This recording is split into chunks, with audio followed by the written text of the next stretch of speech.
Furniture വിപണന രംഗത്ത് 13 വർഷത്തിലധികം നിലമ്പൂരിൽ പുതുമയുടെ പ്രൗഢ വിസ്മയം ഒരുക്കിക്കൊണ്ട് വിശ്വസ്തയോടെ പ്രവർത്തിച്ചു വരുന്ന new Rajadhani furniture Keerthippadi Nilambur.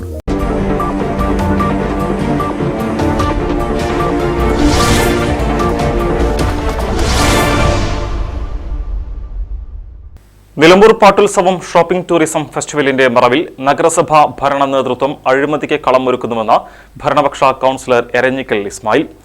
LDF ഭരിക്കുന്ന നിലമ്പൂർ നഗരസഭയിലെ LDF അംഗവും ജനതാദൾ ES ദേശീയ സമിതി അംഗവുമായ ഇസ്മായിൽ എരഞ്ഞിക്കലാണ് ഭരണസമിതിക്കെതിരെ ഗുരുതരമായ ആരോപണവുമായി രംഗത്ത് വന്നിരിക്കുന്നത്. 2022-23 നടത്തിയ പാട്ടുത്സവത്തിന്റെ കണക്ക് ഇതുവരെ കൌൺസിൽ യോഗത്തിൽ പോലും വെച്ചിട്ടില്ല.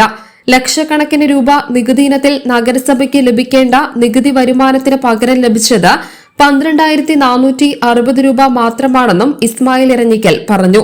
വിവരാവകാശ പ്രകാരം താൻ നഗരസഭാ സെക്രട്ടറിക്ക് നൽകിയ അപേക്ഷയ്ക്ക് മറുപടിയായി രേഖാമൂലം ലഭിച്ച കണക്കാണിതെന്നും ഇസ്മായിൽ എരഞ്ഞിക്കൽ പറഞ്ഞു. കാർണിവലിന്റെ മറവിൽ നടത്തിപ്പുകാരിൽ നിന്നും വാങ്ങിയ ലക്ഷങ്ങളുടെ കണക്ക് കാണാനില്ല. നഗരസഭാ ചട്ടങ്ങൾ മറികടന്ന് നിർമ്മിച്ചിട്ടുള്ള കെട്ടിട ഉടമകളിൽ നിന്നുൾപ്പെടെ വലിയ തോതിൽ പണപ്പിരിവ് നടത്തിയിട്ടുണ്ട്.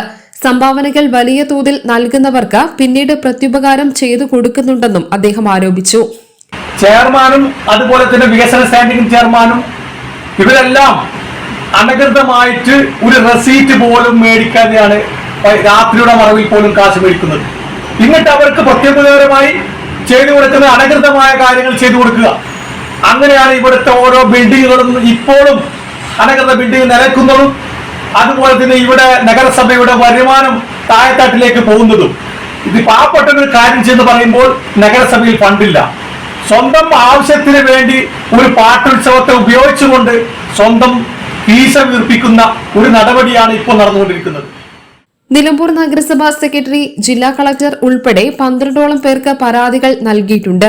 ഇതിന്റെ അന്വേഷണം നടക്കുന്നതിനിടയിലാണ് പാട്ടുത്സവത്തിന്റെ മറവിൽ വീണ്ടും പണപ്പിരിവിന് കളമൊരുക്കുന്നത്.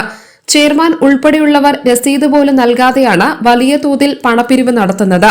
നിലമ്പൂരിന്റെ സാംസ്കാരിക പൈതൃകത്തിന്റെ പേരിൽ നടക്കുന്ന നിലമ്പൂർ ഷോപ്പിംഗ് പാട്ടുത്സവം ടൂറിസം ഫെസ്റ്റിവലിന്റെ ഭാഗമായി വീണ്ടും അനധികൃത പണപ്പിരിവ് അനുവദിക്കാൻ കഴിയില്ല.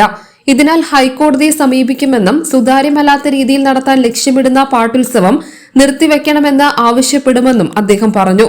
നിലമ്പൂരിലെ പാട്ടുത്സവം കാണാനും ആസ്വദിക്കാനും പൊതുജനങ്ങൾക്ക് അവസരം നൽകുന്നത് നല്ലതാണ്. എന്നാൽ അതിന്റെ മറവിൽ പണം ഉണ്ടാക്കാനുള്ള ചിലരുടെ ശ്രമം അപലപനീയമാണ്. പാട്ടുത്സവം ഒന്നിച്ചു നടത്തിയാൽ കണക്ക് കാണിക്കേണ്ടി വരും. അതിനാലാണ് നിലമ്പൂർ പാട്ടുത്സവം രണ്ടായി നടത്താൻ നഗരസഭ തന്നെ മുന്നിട്ടിറങ്ങിയിരിക്കുന്നത്. യുനെസ്കോ ലേണിംഗ് സിറ്റി പദവി ലഭിച്ച നിലമ്പൂർ നഗരസഭയിലാണ് സാംസ്കാരിക ഉത്സവമായ നിലമ്പൂർ പാട്ടുത്സവം ടൂറിസം ഫെസ്റ്റിവൽ രണ്ടായി നടക്കുന്നത്.